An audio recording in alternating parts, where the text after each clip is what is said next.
Gracias por acompañarnos, bienvenidos. El día de hoy, en torno a la conmemoración del Día Mundial de la Lucha contra el Cáncer de Mama, hablaremos sobre el diagnóstico temprano de esta enfermedad. Nuestro objetivo principal es crear un espacio donde los especialistas puedan compartirnos información detallada sobre las mejores técnicas, los procesos para el diagnóstico oportuno y el impacto que éste tiene en los índices de cura, así como la promoción de la prevención, fomentar hábitos y estilos de vida que ayuden a reducir el riesgo de cáncer de mama y que todos los nuevos casos sean identificados en etapas iniciales. A continuación, daremos lista a la presentación de nuestros panelistas. En primer lugar, el doctor Miguel Machado Reyes. Él es médico adscrito al Servicio de Cirugía Oncológica del Centro Oncológico Estatal Dr. José Luis Barrera Franco, así como coordinador de la Unidad Funcional de Mama. El doctor Rigoberto Dolores Velázquez, médico adscrito al Servicio de Cirugía Oncológica. El licenciado Arturo González Santana, él es licenciado en nutrición, también adscrito al Servicio de Nutrición del Centro Oncológico. La doctora Janet Esquivel Gutiérrez, médico adscrito al Servicio de Oncología Médica. Y la doctora Ana Laura Buendía García, ella es médico adscrito al Servicio de Cirugía Oncológica del Centro Oncológico Estatal. Así como el doctor Diego Jiménez Guarneros, él es médico adscrito al Servicio de Oncología Médica, también de este Centro Oncológico. En primer lugar, quisiéramos dar a manera de introducción una bienvenida y una explicación a propósito de esta entrevista, para lo cual vamos a solicitarle al doctor Machado que nos pueda dar unas palabras en torno a esto. Un gusto acompañarlos en este día de conmemoración del Día Mundial de Lucha contra el Cáncer de Mama. El cáncer de mama es una de las patologías o neoplasias que causa más muertes en la mujer en el mundo. Latinoamérica aparentemente se mueren cerca de una cuarta parte de las pacientes de la mortalidad mundial. El objetivo es concientizar a la población, al sector salud, de la importancia de la detección temprana. El pilar del tratamiento de la curación de las pacientes es detectarlas en una etapa temprana.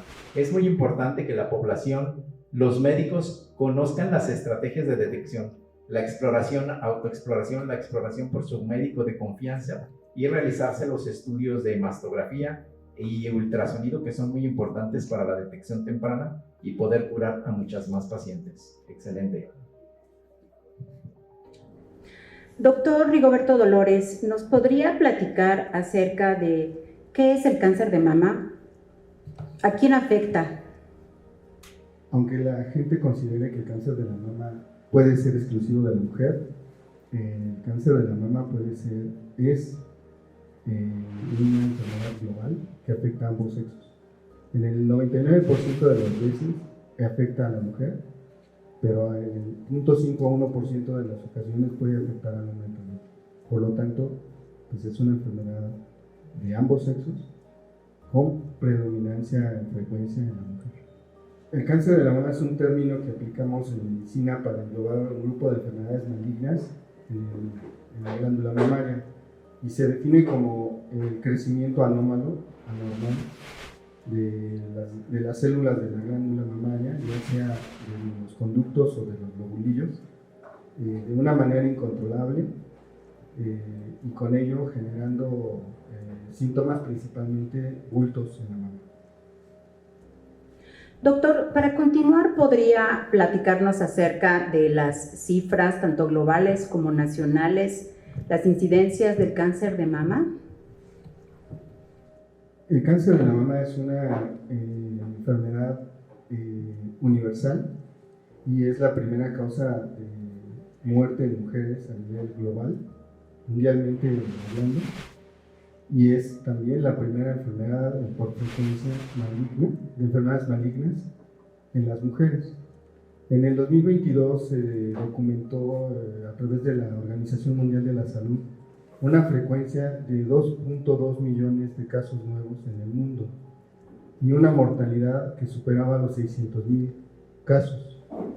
En México, en el mismo año, el Instituto Nacional de Estadística, Geografía e Informática determinó que hubo más de 34,000 casos nuevos y poco más de 6,000 muertes.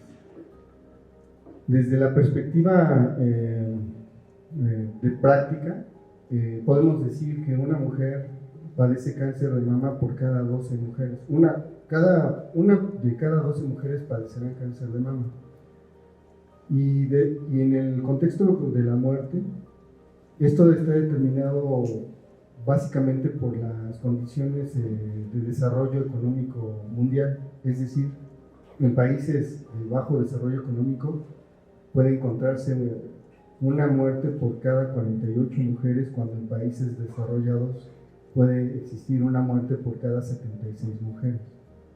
Entonces, la frecuencia y mortalidad van a depender mucho del contexto de poder accesar a servicios de salud para detecciones oportunas y de los tratamientos, obviamente, también que se puedan tener en los lugares donde se presenten los casos. México específicamente tiene una frecuencia importante en la presentación. Es de llamar la atención que en el mundo, en los países desarrollados, la frecuencia de mujeres con cáncer de la mama abajo de 40 años para abajo es de alrededor del 5%. Pero México presenta una estadística un poco superior y llega a haber hasta 15% de casos en ese grupo de edad. Y la frecuencia más importante por edad es alrededor de los 60-65 años en el mundo, pero México tiene una presentación un poquito prematura, y nuestro grupo de mayor edad que presenta cáncer está entre los 50 y los 55 años. Agregado a lo que ya nos hizo favor el doctor Gómez de comentar, las estadísticas del Centro Oncológico Estatal se diagnostican 367 casos nuevos de cáncer de mama, y la edad promedio del diagnóstico es a los 53 años. Además que sí queremos destacar que hasta el 13% de las pacientes llegan a ser diagnosticadas con una enfermedad tardía. Esto cobra mucha relevancia porque uno de nuestros objetivos es hacer diagnósticos tempranos. Ahora bien, hablando de la prevención, toca revisar algunos factores de riesgo, para lo cual le vamos a solicitar al licenciado Arturo González nos puede hablar de los principales factores de riesgo, sobre todo modificables, hablando de cáncer de mama. Sí, con respecto a los factores de riesgo modificables, tenemos aquellos que dependen del estilo de vida, entre los que incluyen cambios en la dieta y el ejercicio. Y en relación a esto tenemos dos factores muy importantes para tanto el cáncer como enfermedades cardiovasculares y metabólicas, que incluyen el sobrepeso y la obesidad. Estas enfermedades realmente se han considerado por mucho tiempo como tal vez solo un exceso de peso, pero con el tiempo se ha investigado que se trata también de cambios generados a nivel cardiovascular y metabólicos. Además, ahora también se ha visto que tiene un efecto en la cuestión inmunológica y cuestiones inflamatorias. La obesidad ya se considera como una enfermedad con un proceso inflamatorio que, aunque es de bajo grado, es un proceso crónico. Y incluso, pues, pensando de forma lógica, el estar inflamados de forma crónica es algo pues bastante desfavorable, ¿verdad? Y como un factor de riesgo importante para el cáncer. En el caso del cáncer de mama, sabemos que en gran parte de su constitución la mama tiene tejido adiposo, que es el que se inflama durante la obesidad. Entonces de ahí es que viene la relación con esa enfermedad. Licenciado Arturo, entonces en este sentido, ¿podría profundizar más acerca de los hábitos de prevención? Esto es, ¿qué podemos hacer, qué debemos hacer o qué no debemos hacer para tratar de limitar el riesgo de padecer cáncer de mama? Sí, claro. De hecho, la ventaja de estos factores de riesgo modificables es que, como decíamos, cambian de acuerdo al estilo de vida. Entre estos cambios que podemos hacer incluye una dieta saludable. Esto no implica a nosotros que tengamos que llevar un régimen muy específico, sino que más bien cuidemos el tipo de alimentos que consumimos en cuanto a cantidad y calidad. Además, otro factor muy importante y que es casi la mitad de esta atención que debemos tener es la actividad física y el ejercicio. Lo normal sería que nosotros tengamos actividad de forma cotidiana, pero el ejercicio es algo adicional que hacemos para consumir la energía que estamos ingiriendo entre los alimentos. De ahí entonces que tenemos nosotros que tener mucha precaución con algunos alimentos que tienen demasiada energía y que a lo mejor su valor nutricional no es el mejor. Y bueno, lo que tendríamos que hacer es que entonces deseamos hacer ejercicio de forma habitual. Ahora bien, hablando de los factores de riesgo no modificables, le vamos a pedir al doctor Machado que nos pueda platicar acerca de ellos. Hola a todos. Primero, pues tendríamos que definir qué es un factor de riesgo. El factor de riesgo es todo factor externo, ambiental, hereditario que incrementa la posibilidad de padecer una enfermedad. En este caso, pues cáncer de mama. Puede haber dos tipos de factores de riesgo. Unos, como ya comentó el doctor, pues factores de riesgo modificables que podemos nosotros intervenir mucho haciendo algunos cambios en nuestra vida cotidiana. Cambiar nuestro estilo de vida, consumir menos grasas, hacer ejercicio. Se habla de que gran parte de las pacientes, o cerca de un tercio de los casos, los pudiéramos evitar haciendo solo estos cambios en el estilo de vida. Otros factores de riesgo que son los no modificables, o sea, no los podemos cambiar. ¿Como cuáles son? Ya el doctor Dolores nos hizo un adelanto, pues principalmente el género. O sea, el género no lo podemos cambiar. 99 mujeres y un hombre pueden padecer la enfermedad. O aquellos factores hereditarios que ya cargamos en nuestra familia, pues tampoco los podemos cambiar. Hablando de todos los factores de riesgo, pues podemos clasificarlos en categorías. Primero, pues los riesgos que tiene toda la población general. A veces tenemos la falsa idea, a mí no me va a dar cáncer. Pues desafortunadamente todas las mujeres están en riesgo. Tenemos pacientes desde pacientes de 20 años hasta más de 80 años. Entonces todas las pacientes están en riesgo y es muy importante que conozcan todos estos factores de riesgo. Tenemos factores de riesgo moderado para desarrollar la enfermedad. ¿Esto qué quiere decir? Aquellas pacientes que tienen entre 2 y 4 veces el riesgo de padecer la enfermedad. Dentro de estos factores de riesgo, pues tenemos todos los factores reproductivos que tiene la mujer. Empezar sus ciclos de menstruación a una edad muy temprana, se habla que de antes de los 11 años. O tener una menopausia muy tardía, se habla que aquellas pacientes que terminan su vida reproductiva, digamos, después de los 55 años. Otro factor reproductivo, pues es las pacientes que no tienen hijos o esperan su paridad muy tardía. Entonces, después de los 30 años, no tener hijos o tener el primer hijo les incrementa de manera importante el padecer la enfermedad. Aquellas pacientes que toman hormonales, pero aquellas pacientes que los toman en la menopausia, o sea, los que se usan de terapia de reemplazo hormonal en pacientes en la menopausia, esos pueden incrementar el riesgo. Y dentro de estos mismos también factores moderados, pues tenemos el alcoholismo y aquellas pacientes que fuman, el tabaquismo, que incrementa también de manera importante padecer la enfermedad. Y otro de los factores que ya les platicaba el doctor de nutrición, pues la obesidad y el sobrepeso. Por ejemplo, aquí en las pacientes que nosotros tenemos, se habla de que cerca del 75% de las pacientes que nosotros vemos aquí en el centro oncológico tienen obesidad o sobrepeso. De aquí cambiamos a la categoría de riesgo alto. Son aquellas pacientes que tienen ahora sí patologías premalignas. Y hablamos de aquellas lesiones, por ejemplo, lesiones de hiperplasia atípica en alguna biopsia que incrementan el riesgo entre 4 y 8 veces de padecer la enfermedad, o aquellas pacientes que tienen el antecedente de tener cáncer de mama, o sea, aquellas pacientes que ya lo padecieron antes, pues les incrementa el riesgo de poder volver a padecer la enfermedad. Otras categorías de estas pacientes de alto riesgo, pues tenemos las pacientes que tienen muchos familiares con cáncer de mama, pero hablamos principalmente de aquellas que son de primera línea, hermanas, papá, mamá, o aquellas pacientes que tienen más de 3 familiares con cáncer o diferentes cánceres, o aquellas pacientes que tienen, bueno, parece que hasta. Hablando ahora de los de altísimo riesgo, aquí podemos incluir otro tipo de pacientes. Son aquellas pacientes que tienen ahora sí una mutación genética. Estamos hablando aquí de genes de alta penetrancia o de alto riesgo de que les puede dar cáncer. Y hablamos de los genes BRCA1 y BRCA2, que incrementa cerca del 80% de posibilidad de padecer la enfermedad.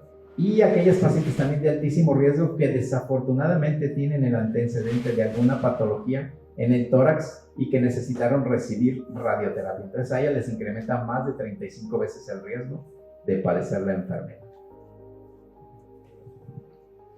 Ahora sí, vamos de lleno al tema que nos compete el día de hoy, que es justo el diagnóstico oportuno, para lo cual vamos a solicitarle a la doctora Esquivel que nos apoye explicándonos qué significa la detección a tiempo, qué significa detectar a tiempo. Hola, sí, la detección temprana significa que ya sea mediante la realización de pruebas, como es la autoexploración, la exploración clínica realizada por personal médico y los estudios de imagen como la mastografía, podamos detectar signos de enfermedad, en este caso cáncer de mama, de manera temprana, es decir, antes de que se detecten como tal síntomas. Esto con el fin de mejorar el pronóstico de la enfermedad y aumentar la supervivencia de estas pacientes y la probabilidad de curación al detectarlos en estadios tempranos. Doctora, ha mencionado usted el tema de la exploración mamaria. ¿Nos podría explicar, por favor, cuál es la recomendación? ¿Quién debe de hacerlo? Si es autoexploración o no. ¿Cada cuánto? ¿Cómo? ¿Y cuándo realizarla? Sí, claro, la autoexploración se recomienda en todas las mujeres a partir de los 18 años. Se recomienda realizarla 7 días posterior al inicio de la menstruación para que no haya alteraciones en la palpación o en la autoexploración.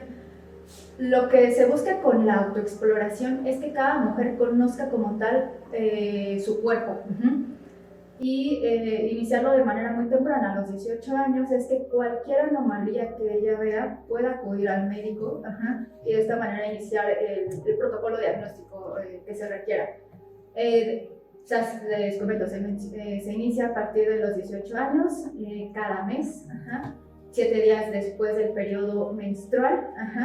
Se sugiere, puede ser durante el baño, tocar las mamas, ambas, detectar cualquier anomalía, como sentir alguna bolita, algún dolor o una zona diferente, más tensa, más dura. Incluye tanto las mamas y también la región de la axila. Y la otra parte es también frente a un espejo, que estén viendo sus mamas, que la coloración, que no haya lesiones en la piel, que no se vea alguna retracción tanto en la piel como en el pezón. ¿Sí? De esta manera, cualquier anomalía, acudir al médico.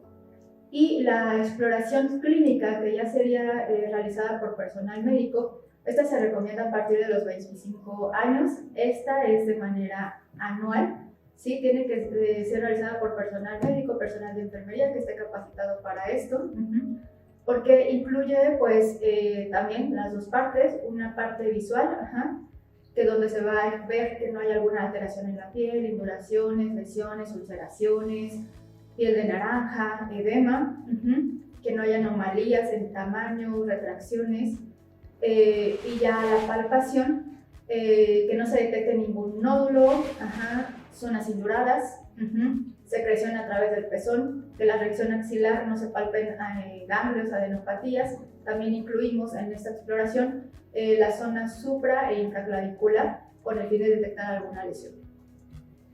Ahora bien, doctora, ¿cuál sería entonces la importancia de realizar la mastografía y ultrasonido? Esto sobre todo dependiendo de la edad de las pacientes. Sí, la mastografía es un estudio de imagen que es por rayos X, es como una radiografía, son bajas dosis de radiación. Las guías nacionales, internacionales, recomiendan que se inicie a partir de los 40 años en mujeres sanas, es decir, no requerimos que tengan ningún síntoma para que se pueda realizar el estudio. Y la recomendación es que se haga de manera anual. Entonces, todas las recomendaciones que todas las mujeres tengan, anoten más bien, sin ningún síntoma, acudan a la realización de esta mastografía. La mastografía, sobre todo en mujeres jóvenes, va a depender de la densidad. Entonces, hay ocasiones en las que la mastografía no es suficiente para hacer el diagnóstico y se requiere algún estudio extra, que en este caso es el ultrasonido. Esto es lo que llamamos nosotros estudio integral de mama, y con esto aumentamos la sensibilidad y la especificidad del estudio y detectar lesiones todavía más pequeñas o en estadios muchísimo más tempranos. Ahora bien, hablando específicamente de los procesos o procedimientos diagnósticos, le vamos a pedir a la doctora Buendía que nos hable justamente acerca de los avances tecnológicos más recientes en el diagnóstico del cáncer de mama. Claro que sí. Mira, actualmente existen diferentes métodos de diagnóstico, como ya había mencionado la doctora Janet, está la mastografía y el ultrasonido. Sin embargo, algunas calificaciones dentro de las lesiones de mama requieren estudios más completos para poder determinar si su característica es benigna o maligna. Dentro de estos estudios contamos con imagen de resonancia magnética, la cual principalmente lo utilizamos en pacientes jóvenes que tengan mamas muy densas o que tengan un tumor primario oculto, es decir, que se haya presentado con nódulos en la axila sin un tumor palpable en la mama y que no podamos observarlo por la mastografía o por el ultrasonido. Contamos también con estudios de elastografía. La elastografía es un método que utiliza Doppler para determinar qué tan fibroso es el tejido mamario. Esto se utiliza principalmente en las calificaciones BIRATS 3 y 4, que en posterior vamos a hablar sobre de ellas, y nos determinan si estas lesiones tienen más tendencia a ser de características benignas o de características malignas. La imagen de resonancia magnética también puede utilizar medio de contraste que nos va a favorecer la determinación de estas lesiones. En el Centro Oncológico Estatal nosotros contamos con estudio de tomosíntesis, mastografía por tomosíntesis. Este estudio de tomosíntesis lo que hace es igual una mastografía en las mismas proyecciones, que sería cráneo caudal y el medio oblicuo lateral, pero lo que hace es que tiene 3 dimensiones, entonces es como si estuviéramos viendo la mama en tiempo real, o sea, podemos ir y venir sobre el tejido que fue proyectado en esa imagen. Esto nos va a dejar más claro las características de las lesiones de las cuales vamos a descartar o confirmar la malignidad. Quiero hacer 2 precisiones que considero son de relevancia. La primera, que todos los estudios tienen una indicación, no son realizables en todas las personas, son determinadas por las características de las lesiones encontradas y evaluadas por un médico radiólogo especialista en imagen de la mama. Y 2, que hoy día la doctora Buendía habló sobre los usos de la resonancia magnética, y uno de los usos principales de este estudio es en pacientes que tienen implantes mamarios, y esto es lo que quería agregar. Doctora, entonces hablando de los procedimientos, de los estudios diagnósticos, y se ha mencionado ya la importancia que tiene la mastografía, ¿quién es el especialista que debe revisar estos estudios? Bueno, primero que todo tiene que ser realizado, o sea, creo que una de las barreras más importantes que tenemos en cuanto a los estudios de mama es quién lo realiza, quién lo interpreta y quién ve al paciente con el resultado. Entonces, en dónde se realiza este estudio, quién lo está realizando, es muy importante porque, como ya se ha mencionado, existen estudios digitales y estudios convencionales. Actualmente lo ideal son los convencionales. Y esos estudios nos van a permitir que el especialista en imagen mamaria nos haga una revisión de esa imagen, nos dé la calificación dependiendo del riesgo que presenta de ser una lesión maligna, y finalmente las personas que deben de revisar la imagen con el paciente es primero un oncólogo, un ginecólogo o oncólogo, o en el caso pues el médico de primer contacto. Cualquiera podríamos revisarlo. Es por ello la importancia de la educación médica continua, para que todos estemos en el mismo canal y todos tengamos la misma información y podamos referir al paciente en el momento que lo precise. Les vamos a pedir ahora sí, de manera como voluntaria, a todos los panelistas y a la doctora Buendía que nos mencionen, que nos platiquen acerca de cuáles creen que son los principales desafíos hoy día para el diagnóstico del cáncer de mama en todas las mujeres. Ok, creo que hay que comenzar porque actualmente las políticas públicas de salud hablan mucho sobre hacer a los pacientes expertos. Anteriormente se consideraba que el médico era el que tenía que ser el experto, el que tenía que llevar el dominio del tema y del tratamiento. Sin embargo, actualmente se busca que el paciente tenga una corresponsabilidad, que sea un paciente experto, que conozca los temas y que conozca su cuerpo. Entonces, uno de los principales desafíos que tenemos es en hacer a esos pacientes conocedores de este tema. Es por eso que estas pláticas son de suma importancia. Segundo, hay que tener también un entrenamiento del personal médico, de los médicos en formación, de los médicos de primer contacto, de los médicos que tratan con pacientes que, aunque no son médicos oncólogos, deberían de saber por lo menos los temas más frecuentes sobre cáncer, específicamente en este caso de cáncer de mama. En torno a este tema, y hablando de la responsabilidad que tienen las mujeres para la prevención y la autoexploración, hablando de diagnóstico temprano nuevamente, entonces, ¿en quién recae esta responsabilidad? Porque la autoexploración es bien sabido que no es un método de prevención y también hay otras formas de detección temprana. Sí, aquí es una corresponsabilidad entre la paciente y el personal de salud, pues sobre todo nosotros que somos los expertos en este tema. La paciente debe de hacerse su estudio de detección. El estudio de detección, que es el estándar de oro, es la mastografía. Es el único método que ha demostrado la detección temprana y disminuir en cerca de un 30% la mortalidad de las pacientes. Entonces, la otra corresponsabilidad de nosotros, atenderlas a tiempo, del gobierno proveerles los estudios o los aparatos para que se los puedan realizar para poder detectar a todos estos casos. Doctora Buendía, ¿nos podría por favor hablar acerca de qué es el BI-RADS? Y bueno, entendemos que hay una clasificación, también le pediríamos aclararnos qué es lo que se debe de hacer en cada una de esas clasificaciones. El BI-RADS es una calificación que se le da a las imágenes que se logran observar a través de los estudios que se le hacen a la mama, por ejemplo, a la mastografía, al ultrasonido, a la resonancia magnética, y esto se va a reportar en la calificación de BI-RADS, que va desde el 0 hasta el 6. ¿De qué depende? De las características de las lesiones. Cuando nosotros decimos que es un BI-RADS 0, es una imagen que no puede ser determinada, es decir, que requiere más estudios porque no nos está dando la información suficiente para decir si está bien, o sea, si hay algo bueno o malo en esa mama. La posibilidad de que exista un cáncer oculto con esa calificación es de hasta el 13%.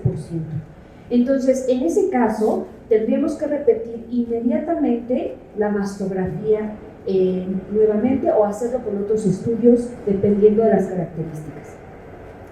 Tenemos también el BI-RADS 1. El BI-RADS 1 es una mama completamente normal, o sea, no tiene ni hallazgos benignos, es decir, de lesiones benignas ni lesiones malignas.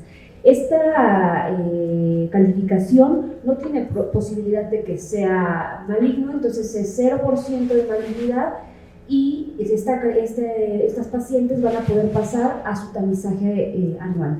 El BI-RADS 2 es una calificación que nos dice que encontraron hallazgos benignos. Esta calificación tiene características benignas y tiene 0% de probabilidad de ser maligno, entonces también va a pasar a un tamizaje anual. Ahora, el BI-RADS 3, ahí se pueden encontrar hallazgos probablemente benignos, pero no se puede determinar con precisión si tienen esas características. Sin embargo, no cumplen criterios como de sospecha de malignidad y por ello estas lesiones no se van a biopsiar. Lo que se les hace es repetir el estudio de la mastografía y del ultrasonido en 6 meses para ver si hubo algún cambio en la arquitectura de la mama. El BRAF4 se divide en 3. Esto nos habla de que sí son hallazgos probablemente malignos y van desde bajo, intermedio y alto riesgo de malignidad. En este BRAF siempre sí o sí se tiene que realizar una biopsia. El BRAF4A tiene una probabilidad de más de 2% de malignidad, pero menor o igual al 10%. El BRAF4B es un riesgo de malignidad intermedio. Estas tienen la probabilidad de ser malignas de más del 10%, pero menor o igual al 50%. El BRAF4C tiene una probabilidad de riesgo alto de más del 50%, pero menor o igual al 95%. El BRAF5 es altamente sugestivo de malignidad con un riesgo de más del 95%. Y el BRAF6 es aquella calificación que se le da a una mastografía de una paciente que ya tiene una confirmación histopatológica, que quizá recibió algún tratamiento de quimioterapia neoadyuvante y que se le va a hacer un control mastográfico. Ese es un BRAF6. Gracias. Dependiendo entonces de la clasificación que sea reportada en estos estudios integrales de mama o la mastografía, ¿cuándo debemos entonces derivar a una paciente con un especialista o bien con un oncólogo? Sí, sabiendo cuál es la clasificación de BRAF, la derivación con el oncólogo o el especialista sería a partir de un BRAF4, sería lo ideal.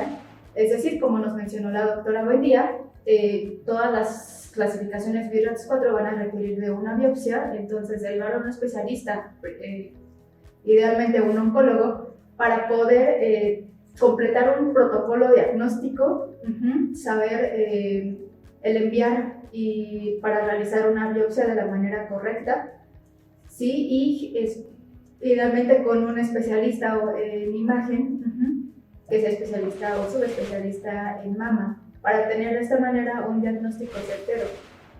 Entonces, un BRAF4, un BRAF5 son el momento ideal en que nosotros deberíamos de enviar a un oncólogo. La doctora Buendía mencionó también, dependiendo de la clasificación de estos estudios, lesiones o formas de lesiones o patología benigna. Doctora, ¿nos podría explicar más acerca de qué es la patología benigna y si representa algún tipo de factor de riesgo para cáncer de mama? Bueno, afortunadamente el cáncer no es la patología más frecuente en la mama. Existe una condición que se llama condición fibroquística mamaria, que es la patología benigna más frecuente. En realidad, esta es una patología que se produce en las mamas por la estimulación de estrógenos y que hace que las mamas se hagan fibrosas. Esta condición tiene 3 etapas. La primera es en la etapa de la adolescencia, cuando las mamas comienzan a ser estimuladas por las hormonas. Y eso lo que genera que las mamas duelan en algún punto, que se endurezcan, que tengamos el síndrome premenstrual. Después viene otro periodo por ahí de los 25 y otro por allá de los 35. Entonces, esta condición normalmente lo que va a hacer es que se palpan como nodulitos, como fibrosis en la mama, y así se ve en la mastografía, se ven zonas fibróticas. Sin embargo, no representa riesgo de malignidad. Existe también alguna condición de la mama, como las mamas densas. Eso es más bien por la cantidad del tejido mamario que contiene. Esta mama densa lo que hace es hacer que cuando nos tomen una mastografía, la mama se vea más blanca que negra. Las mamas grasas son mamas que se ven negras en la mastografía, y las mamas blancas son las mamas densas. Habitualmente las mujeres jóvenes son las que tienen más glándula mamaria y por eso no es tan recomendable la mastografía por abajo de los 35, por abajo de los 40 años. Sin embargo, el riesgo que tiene de presentar una mama densa, o sea, no es como tal un riesgo de cáncer, sino de que se oculte dentro de esa zona blanquecina de la mastografía, se oculte alguna lesión que pudiera ser maligna, y ese es el riesgo. Y en esos casos pues se realiza algún ultrasonido complementario. También tenemos otras condiciones como los fibroadenomas, que son como bolitas de grasa. Esas bolitas de grasa habitualmente no son malignas, y esa condición algunas veces se llegan a retirar por condiciones de estética o por deseo de la paciente, pero en realidad no condicionan algún riesgo para patología de cáncer. Otras lesiones que tenemos son los quistes, que son quistes simples. Esos quistes simples habitualmente pueden llegar a ser por estímulo hormonal, igual en cada periodo pueden aumentar y pueden disminuir, y habitualmente no se les hace nada a menos de que sean lo suficientemente grandes o persistentes, dolorosos, y que tengamos que aspirarlos, pero esos líquidos igualmente se tienen que mandar a estudiar. Creo que existen otras condiciones que quizá el doctor Mach nos podría aportar. Sí, como ya les platicó la doctora, pues existe patología mamaria benigna o patología precursora de cáncer. La mayoría de las lesiones en mama pues van a ser benignas. Lo importante es revisarse. Podemos clasificar a la patología benigna, qué tanto riesgo tiene de producir cáncer o desarrollar cáncer.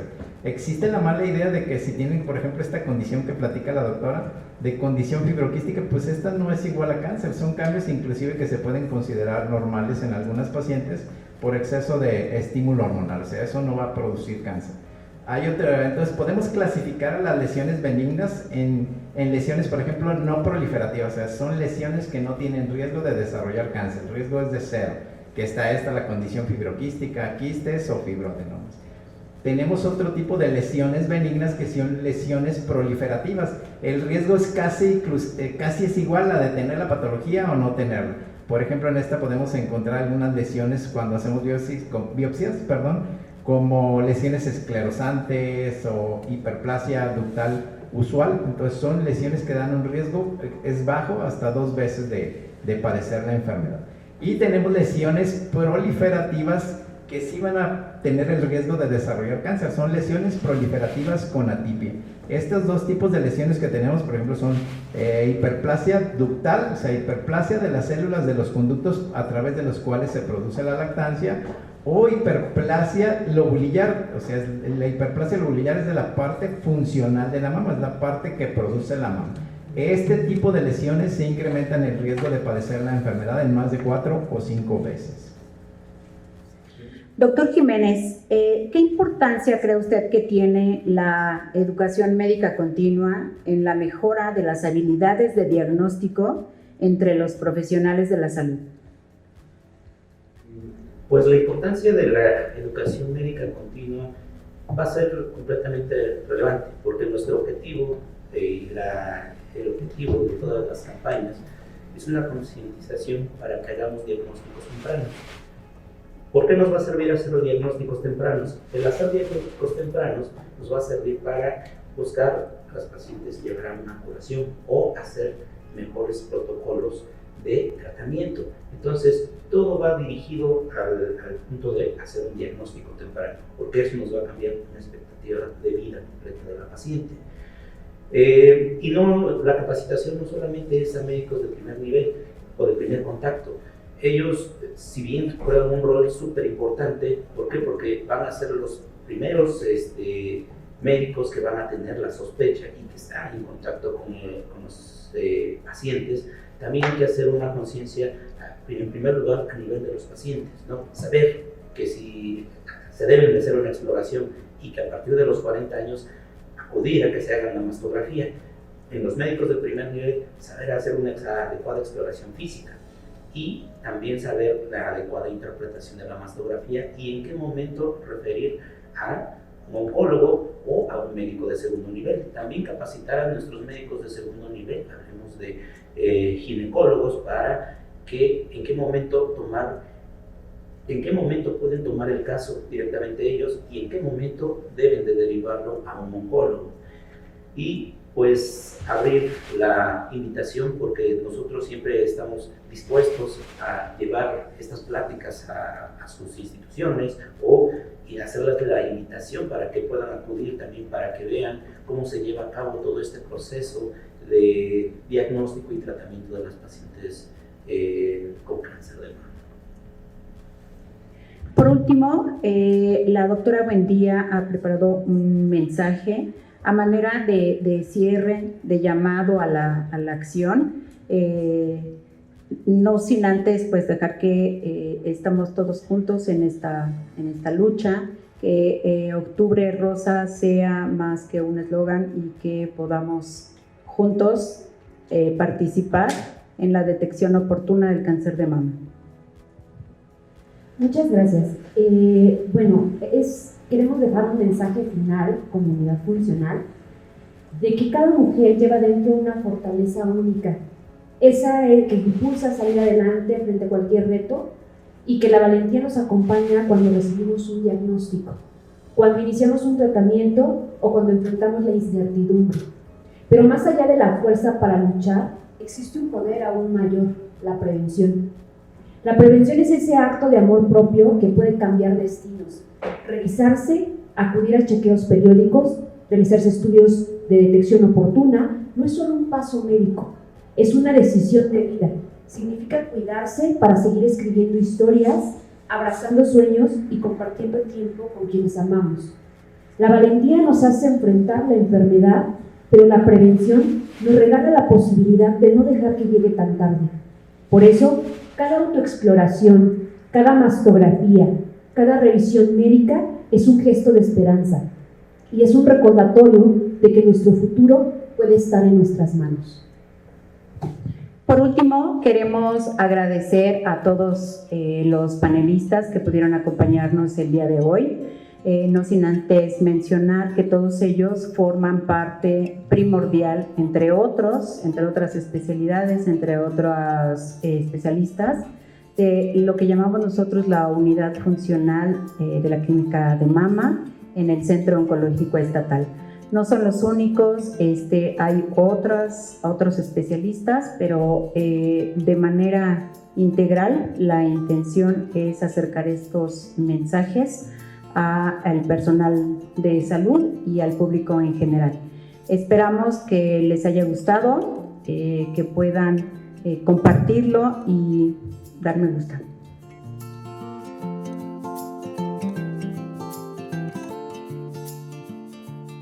Estado de México, el poder de servir.